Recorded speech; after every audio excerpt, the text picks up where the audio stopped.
Okay, so I wanted to talk about something really cool I'm noticing studying painting. So I've recently started getting more into color and light, just a little bit, and I'm going to make myself small so I can share my screen. Now, the really cool thing that I've noticed is, so right now I'm doing this color study of this photo. I'm going to do another 45 minutes on it. What I'm doing with this one is I'm trying to take the existing colors and then punch them up. So I go from this, if this one's like a little bit more gray and saturated, I'm trying to take the existing color and punch it up, more of an impressionistic feel.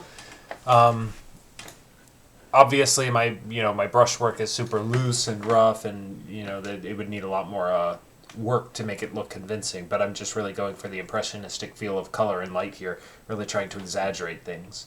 Um, and then this one, same thing. Oh, sorry, not the same thing actually. No, this one was more of a 1-to-1, so I was trying to get it exactly right. The other value of this is this original image is by Brian Valiza, and this is my color study of it.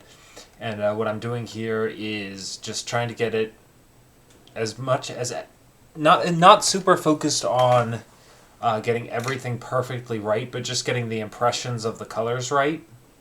This was a 2 hour 15-minute study. So first I did the background, then I added the cat creature, and then I just got down to the smaller and smaller shapes. So you start really big and then you work your way down to the smaller shapes. And there's some proportional things that aren't right, like this neck needs to be more stretched out, he needs to be more elongated, but overall the feel of the colors is much better than it's been in past efforts, and I'm definitely leveling up there. But let me go back to myself. The thing I wanted to talk about was it changes the way you see the world. So now when I look out the window, I see the world as more punched up. It's much more intense, right? I'm not just it teaches you to appreciate the world around you much more. It's like, imagine that there's a sheet of glass in front of you.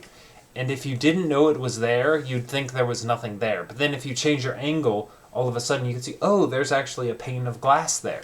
So it's like lifting a veil or something, and you can see the world with new eyes. So it's like if you've only ever seen the world in black and white before, it's like seeing color for the first time. So it's a really cool experience when you start studying color, and all of a sudden or when you start studying light too. And now when you study light, because of the way the brain works, where if you call your attention to something, you start seeing more of it. Like if I say, look at things around you and name all the things that are green.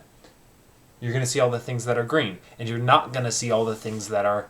So if I ask you to do that, and then I say, okay, well, name all the things in the room that are red, you're going to be like, I don't know, because I was only looking for the green stuff. So even though you see it, because of the way our brain is very selective, and what we focus on, what we think about, changes what we see, in the same way that if you're in a good mood, you notice the good stuff, and if you're in a bad mood, you'll see, oh, my wife didn't do the dishes, oh, the dog is barking really annoyingly. But if you're in a good mood, you'll be like, oh, I'm so thankful. I've got a wife who's supportive of me. I'm so thankful to be in a relationship. I'm so thankful to have a dog, and I love my dog and all those things. But you pay attention to the good stuff, right? So how your mental state is affects what you see. And then in the same way, if you start studying color, if you start painting, you'll start seeing the world in a different way, and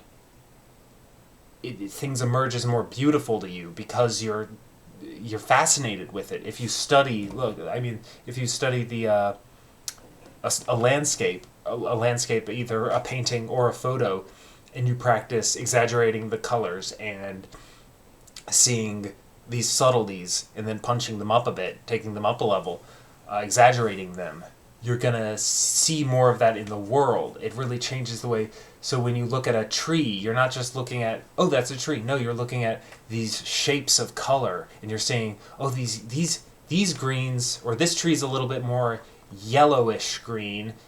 This one's more of like a yellow ochre, and that tree's actually not green at all. It's actually more of a it's actually a purple, and in the shadows it's a very deep blue, and so it's a fun, very cool experience that it's hard to describe, but I would say that's one of the hidden benefits of painting is it just teaches you to see beauty everywhere. And it's like taking a music appreciation class or something where even if you don't go and become a professional painter, there's a lot of value in learning to paint just so you can see the world in a different way.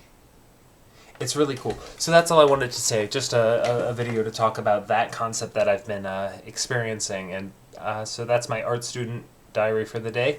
And goodbye, take care. Love to you all. Now let's take a deep breath. And let's go draw.